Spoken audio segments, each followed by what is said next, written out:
Hi, Christine Williams from Smarter Property Investing, and today I'm going to talk to you about retirement, and what you spend your money on. So why would I do this? Well, it's a question that I'm always asked, well, how much do you think I need to live on in retirement, Christine? And it's not an answer that I should give you, because you know what you do in your family, home, household, but I don't know. But I'm going to give you an indication of how I answer this to people when I'm talking to my clients and when they're thinking about what do I need in retirement. So if in retirement and you haven't prepared for retirement and you're going to end up on the age pension, unfortunately for you as a couple, you're going to end up with $33,000 a year for a couple. For a single person, it's less than $25,000 a year. So I started to think about, well, can I live on $33,000? Well, in my family, when I retire, definitely not, because I've got so many things that I want to continue to do. But if I only had $33,000 and I hadn't prepared for anything else, what would that $33,000 buy me? So thinking about it, I started to think about my bills. You know, we live in a home, and you know, you may own your home or you still might be paying it off, but at retirement you feel that you're going to own your home. But to own your own home, you still have specific bills to pay or accounts to pay. And for example, like my rates notice, you know, this is my rates notice. I live in the city of Whittlesea, and my rates notice is, you know, just over 2,600, and that's in today's world, 2020. But in 2030, it's going to be a lot more than that. So I sort of put down 2,800. My water bill, you know, there's, you know, hubby and I and kids come and go and all that sort of stuff. And my water bill's, you know, just on $570, $100. And of course we know that that comes in, you know, not once a year, twice a year, 3 times a year. So I started to think, what will these bills be? And I wrote them down. So I started to think rates, land, water, you know, we've got gas, electricity, because we certainly want to have the heater on in the winter, and we certainly want the air conditioner on in the summer. Us Melbourne people, it gets cold in the winter and it does get hot in the summer. You know, phone and internet. So yes, we can have prepaid phones or, you know, unlimited phone calls or unlimited international, but a lot of us like the internet, and we're on Google, we've got our iPads, we're actually on the computer. Insurances. Of course, we know that we do want insurances, home insurance, car rego, petrol. We've got to think about all those sort of things. And then I started thinking about, you know, we've got Indy, our cat, have you got Fluffy the dog, have you got pets? We've got pets. And then entertainment. Well, you know, we like to go out for dinner. We like to take our kids out for dinner. Just last night I was at golf class with a girlfriend. Something I enjoy. Are you going to keep up entertainment? Presents. Well, I say presents because for those who know me, we've got 7 grandchildren and Christmas is huge at my place. But that means 10 adult birthdays, 7 grandchildren's birthday, not to mention hubby and I, and then we've got all those again at Christmas. So presents, you know, do you allow for that? And of course, holidays. Well, yes, holidays.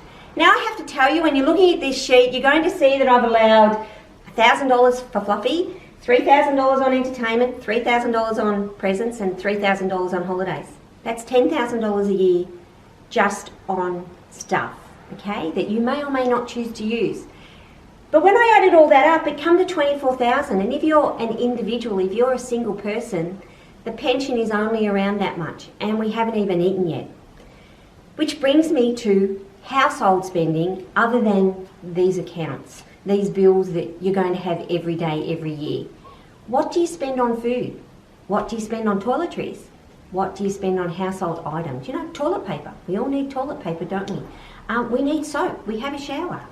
So I started to think about it and what was this going to do? And after I added up 24,000 whatever, I came to this. And I was left with just over $12,000. Now that $12,000 only sort of come into play if I didn't take away, if I didn't have my holidays, my entertainment, or presents. But if I just took one of those, I only had just over $9,000, just under $9,000, sorry. And then, but if we look at no presents, no holidays, no entertainment, we'd actually have $220 a week to spend on groceries, household items, and toiletries. But if we did take into consideration presents, holidays, and entertainment, we'd only have $171 a week to spend on food, toiletries, and household items. You know, washing powder, you know, cleaning products, all that sort of stuff. So what are we going to live on? What are your expenses? What are your personal expenses going to be? Is it going to be presents? Is it going to be entertainment? Is it going to be holidays? Is it going to be down with your group of friends, have a candle lunch? Are you going to go out Friday night? Are you going to go away on a barbecue on a weekend? All these things cost. Something I didn't put on the previous list was hobbies. We have hobbies. Or are we going to volunteer? So if we volunteer, everyone knows that you would take a plate. Well, taking a plate costs money. So as much as I thought generous in or conservative being generous in what I thought my expenses would be, I really encourage you guys to start writing it down and thinking about what your weekly budget is, your annual budget. And is $33,000, just over $33,000 on a couple's pension, going to be something that you can afford to live comfortably on? If you want to live the way that you're living today in retirement, you need to prepare for it. But if you're comfortable with the $34,000, you need to start getting used to that, and I would start living like that now and seeing whether you like it. But what we're going to do now is we're going to take our $229 or $171.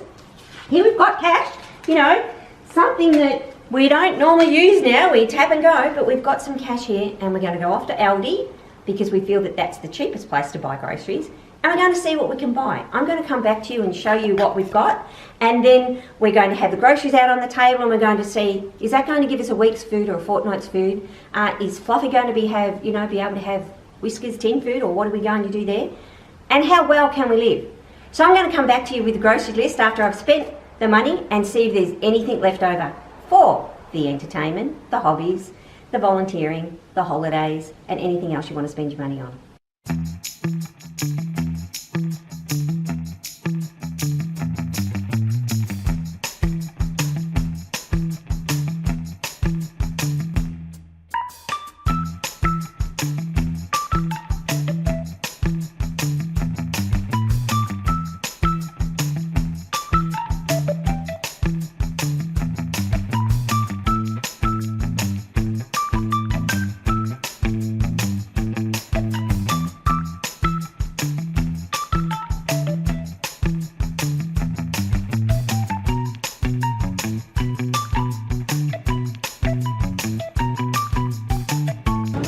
How much have you spent so far on 7 dinners? I've spent nearly $43, and I've got 8 dinners because the chicken will go a little bit further. But just meat? But this is just meat and some vegetables, and we haven't really finished our vegetables yet because I'll get potatoes and onions in because they go a long way.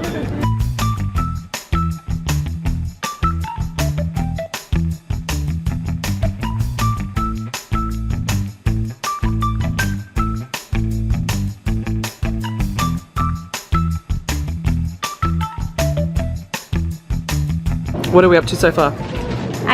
Almost $85, and we really haven't got lunches yet or breakfast. Let's go home and see what we've got. Let's go home and see if I've actually planned a week's breakfast, lunch, dinner, snacks and what have you. You didn't think about visitors coming to have something in the pantry for that. But let's go home and see what we've done. I've spent over $180, so we've got $171, but we're less than the $229. But there's things in here we haven't taken into consideration. I haven't got herbs, spices, haven't got garlic, haven't got, all the extra things that you would put in. So let's just go and see what this looks like.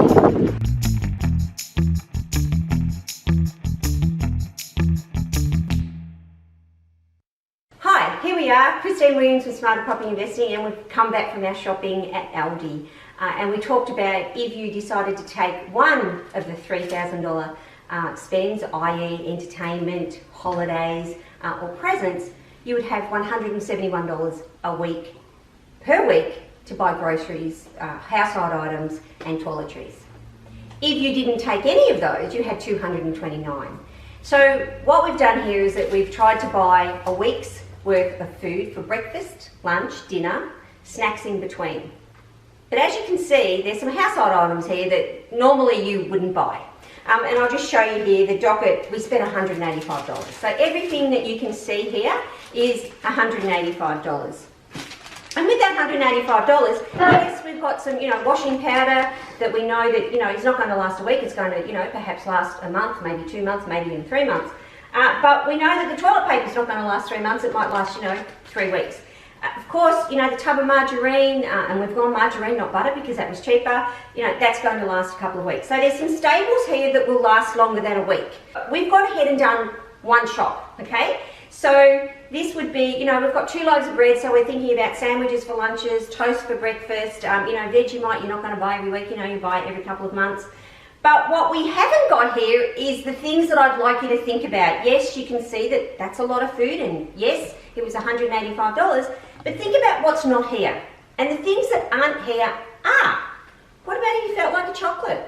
What about if you felt like a glass of wine? What about if you felt like, you know, stubby bear? It's not here, okay? What about if you decided that one night you'd just like fish and chips, or one night you'd like to order pizza? And then what about if you thought about, wow, I've got to buy a present this week, or wow, you know, I want to buy a Tatsilo ticket.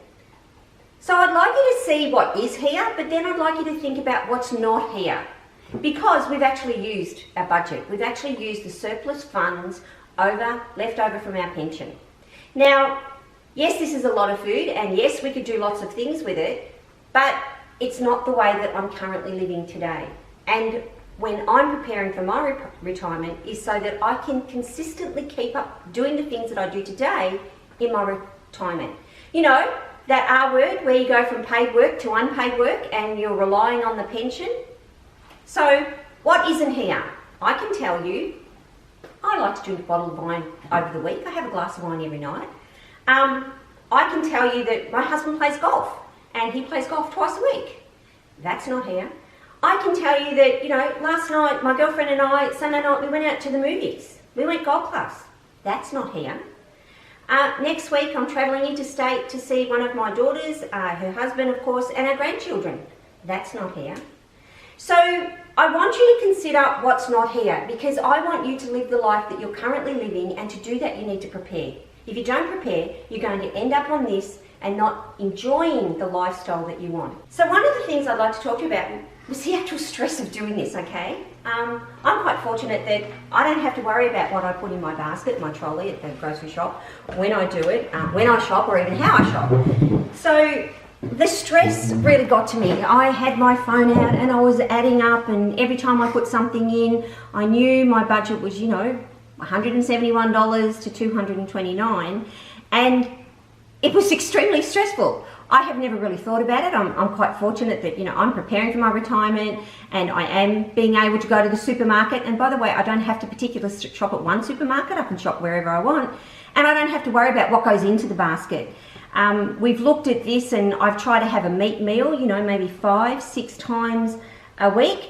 Maybe you won't be able to do that. Maybe you don't want to do that. That's okay. But I have to tell you, the stress of adding this up was actually horrific. And so it's something that I didn't even actually realise I was doing, or how stressed I was getting, until I was doing it.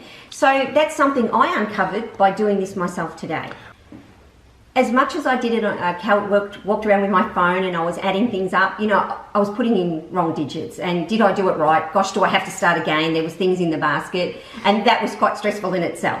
And I sort of got to it about $165. You know, I had made a couple of mistakes when I was actually adding stuff up.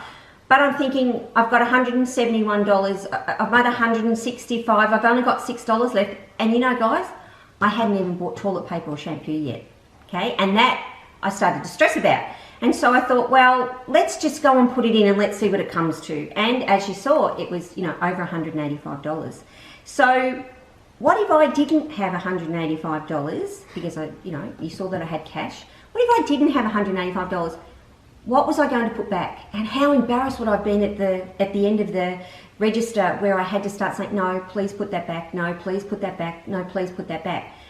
And really, what would have I given up? Well, I have to tell you, I'd have to have given up the biscuits. I'd have to give up, you know, the little bit of treat, as in the sweet biscuits. I would have definitely given back some of the meat, so I would have just had maybe a pasta and rice dish with some vegetables.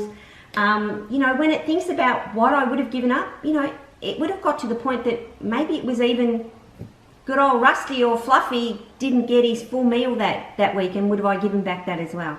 So it's what I would have had to have given up that was really stressing me out at the register.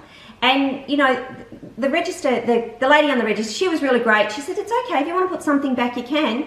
But there were people behind me, and I would have been holding them up, and what would have they thought? So I'm talking about stress now, and your health and your mental health. And this is one of the other reasons. It's not just about money. It's all the ongoing things and everything else that compounds from worrying about not having enough money and not living the lifestyle that you want.